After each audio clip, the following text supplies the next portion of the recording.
Estamos en el Museo Metropolitano de Nueva York, en una galería dedicada al arte de lo que en este museo llaman las Américas Españolas. Y en el arte que cuelga en estas galerías podemos ver imágenes de la Virgen María portando elaboradas coronas de oro, mientras que estamos parados frente a una corona real de oro bañada de esmeraldas. Este bellísimo objeto ha entrado a la colección del Met recientemente y yo le tengo especial cariño porque el museo lo adquirió cuando yo trabajaba aquí. La gestión de la entrada de esta corona fue realizada por quien era mi jefa y amiga muy querida, Rhonda Castle, curadora de arte latinoamericano del Museo Metropolitano de Nueva York. Y quizá en otro video podamos hablar de lo que significa adquirir un nuevo objeto para la colección de un museo como estos y todo el proceso que lleva a añadir obra a la colección.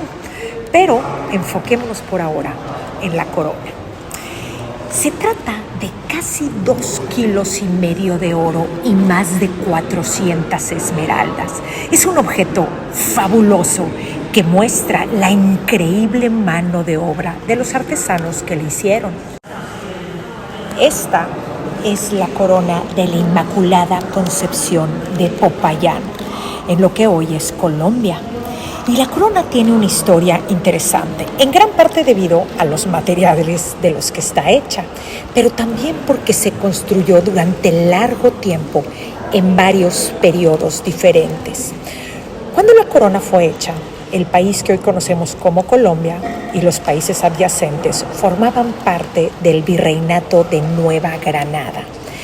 Esta es una corona que no fue hecha para una reina terrenal, sino para la Virgen María, Reina del Cielo, específicamente para una escultura que se conservaba en la Catedral de Popayán.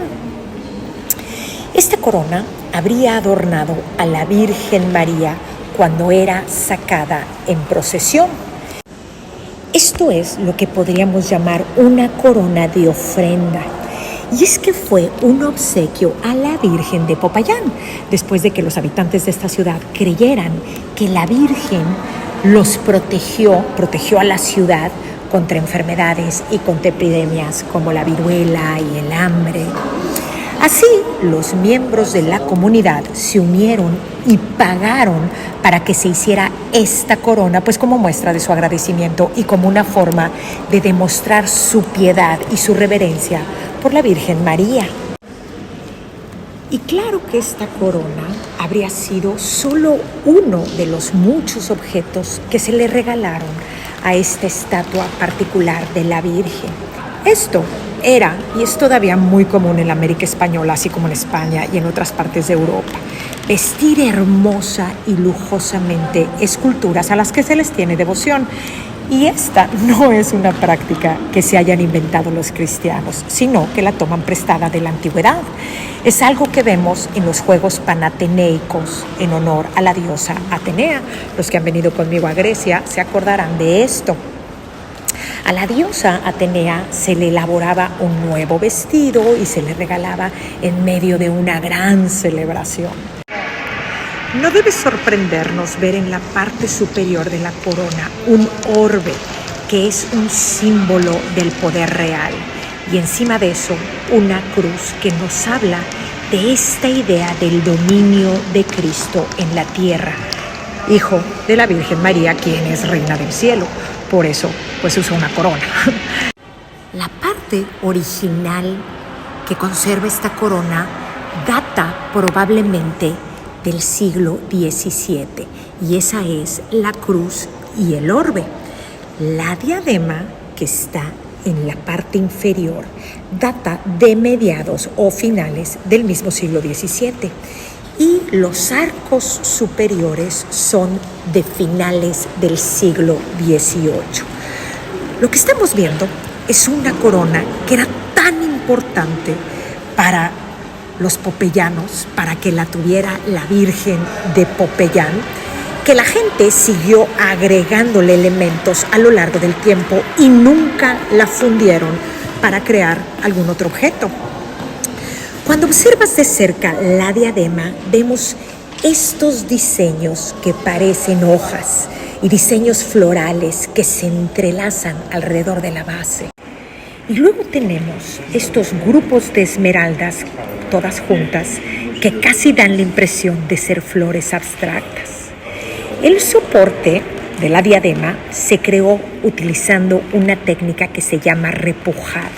Esto es, se martilló suavemente desde atrás, desde adentro, para crear los volúmenes, las formas y los patrones que vemos en el oro. Sabemos por análisis artísticos y científicos que los arcos se hicieron utilizando un proceso diferente, lo que nos ayuda a datarlos en un periodo posterior. Si te fijas, puedes ver algunas de esas diferencias sutiles en la forma en que se diseñó. Sin embargo, no hay en realidad desconexión en la estética o en el diseño. Da la impresión de que se trata de un conjunto completo, aunque las diferentes partes de la corona se hayan hecho en diferentes periodos. Y las esmeraldas pues tienen mucho que ver en esta unidad visual. Esto era parte de un conjunto para la Virgen en ocasiones especiales. Podemos imaginarla también hermosamente vestida de perlas y plata. Los fieles le confeccionarían y le regalarían ropa lujosa y otro tipo de artículos. Y esta, obviamente, no es una corona de uso diario. Así que si tú hubieras ido un día cualquiera a la catedral, pues no hubieras visto a la Virgen decorada y portando su corona, sino que le hubieran puesto todos estos artículos en días festivos y ocasiones especiales. Particularmente en Semana Santa, cuando la escultura de la Virgen de Popayán habría sido procesada por las calles, como todavía lo vemos en tantísimos lugares. Ahora, ten en cuenta que aquí en el museo estamos viendo esta corona pues estática, no se mueve, está detrás de una vitrina, pero cuando se colocaba sobre la cabeza de la escultura que salía en procesión, se movía y se animaba de tantas formas diferentes. Y vemos colgando de algunos de los arcos en la parte superior estas esmeraldas que se agitaban y se balanceaban mientras que la Virgen era transportada, cargada en hombros por los fieles. Y esto es algo que debemos de pensar siempre que visitamos un museo. Cuando estamos en las galerías vemos todas estas obras de arte, estas piezas, estos objetos absolutamente descontextualizados y es muy difícil para nosotros entenderlos en su idea original. Y esto es algo que yo siempre hablo con mis alumnos. Imagínate que en 500 o en 1000 años, por alguna desafortunada razón, encontráramos la imagen de la Virgen de Guadalupe en las galerías de un museo en Estados Unidos o en Europa, o la Estatua de la Libertad, para el caso. ¿Cómo podrías entender el significado profundísimo que tuvo para millones y millones de personas y la emoción o la sensación de ver en la basílica la imagen de la Virgen de Guadalupe llena de peregrinos que entran, muchos de ellos de rodillas, a venerarla y adorarla? Bueno, pues es totalmente imposible. Y es que esta corona es un objeto que tuvo una gran importancia para una comunidad específica y durante mucho tiempo. Nos damos una idea de cómo se usaba cuando vemos pues, pinturas de estatuas de la Virgen María que también llevaban esta corona. Y debo confesar que hay una parte en mí que siempre se duele al hablar de esta pieza magnífica y tan conmovedora fuera de su lugar de origen. Y eso me lleva a hablar de la corona en términos de su producción, de los materiales y la mano de obra que se utilizó para hacerla.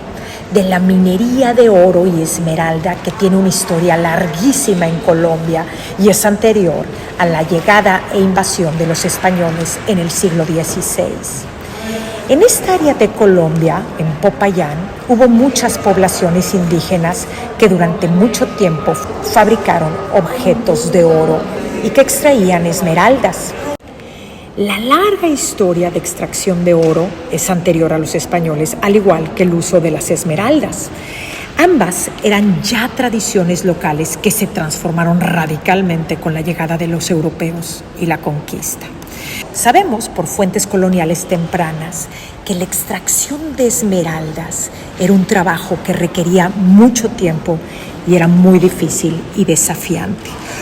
Por lo general, eran trabajadores indígenas los que realizaban y realizan esta minería, pero como resultado de epidemias, de exceso de trabajo, de abuso, pues también había una afluencia de africanos negros esclavizados que se llevaron a Colombia para trabajar las minas. Este tipo de información que maneja la historia del arte y que uno la da y la repite como si fueran datos duros y no se tratara de vidas humanas, siempre llora en quedito el corazón cuando se habla de esto. Es importante venir a ver estas piezas porque son hermosas, porque es arte y porque hay que conocerlo y es parte de la historia. Pero igual de importante es recordar el costo humano que llevó producir un objeto como este.